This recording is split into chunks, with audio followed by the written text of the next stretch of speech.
ஓம் சாய்ராம். என் அன்பு செல்லமே, என்னுடைய தங்கமே, உனக்கு ஒரு துரோகத்தை செய்துவிட்டு உன்னுடைய எதிராளி மட்டும் சந்தோஷமாக இருக்கிறானே, அவனுக்கு என்ன கடவுள் துணையாக இருக்கிறான் என்று நினைத்தாய். உன் உறவுதான், அதில் எந்த மாற்றமும் இல்லை.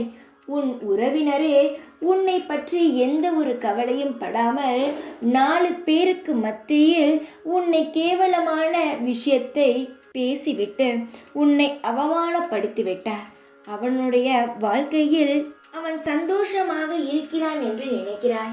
ஆனால் உன்னை அவன் எப்பொழுது உன் மனதை காயப்படுத்தினானோ அவனுடைய வாழ்க்கை அந்த நிமிடத்துடனே முடிந்து விட்டது.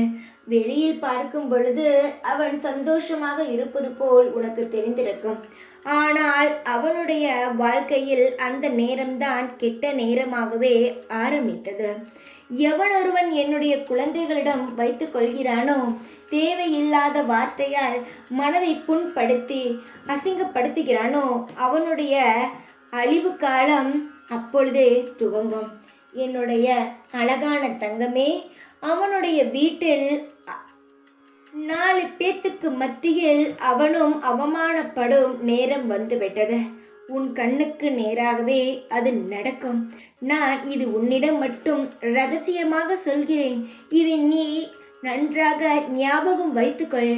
எப்படி தெரியுமா? யதார்த்தமாக நடந்துவிட்டால் இது ஏதோ நடந்துவிட்டது என்று விட்டுவிடுவாய். ஆனால் நான் உனக்கு முன்பே சொன்னால் கவனித்து கொண்டே இருப்பாய். இது நடக்கிறதா, இது நடக்குமா என்று நீ கவனிக்கும் பொழுது அது நடக்கும் பொழுதும் சாய்தான் செய்தார் என்று உனக்கு புரிய வரும் பார். அதற்குத்தான் உனக்கு நான் முன்னாடியே சொல்கிறேன். நான் எதுவுமே செய்யவில்லை. உன்னுடைய எதிரியாக இருப்பவனை நன்றாக வாழ வைத்து கொண்டு இருக்கிறேன் என்று நீ நினைத்து கொண்டு இருக்கிறாய் பார். இது அனைத்துமே உன்னுடைய மனதில் இருக்கும் ஒரு பொய். அவன் வாழ்க்கையில் மிக பெரிய கஷ்டத்தை அனுபவித்து கொண்டிருக்கிறான். படிப்படியாக அவன் வாழ்க்கையை அவன் வெறுத்து கொண்டிருக்கிறான். நீ இப்பெல்லாம் கவனித்தாயா? உன்னை அவமானப்படுத்தியவன் முன்பு போல் அல்ல, யாரிடமும் பேசுவது கிடையாது. அவனுடைய வார்த்தைகளை குறைத்து கொண்டு அவன் வெளியே மற்றும் ஏதேதோ விஷயங்களால் சமாளித்து கொண்டிருக்கிறான்.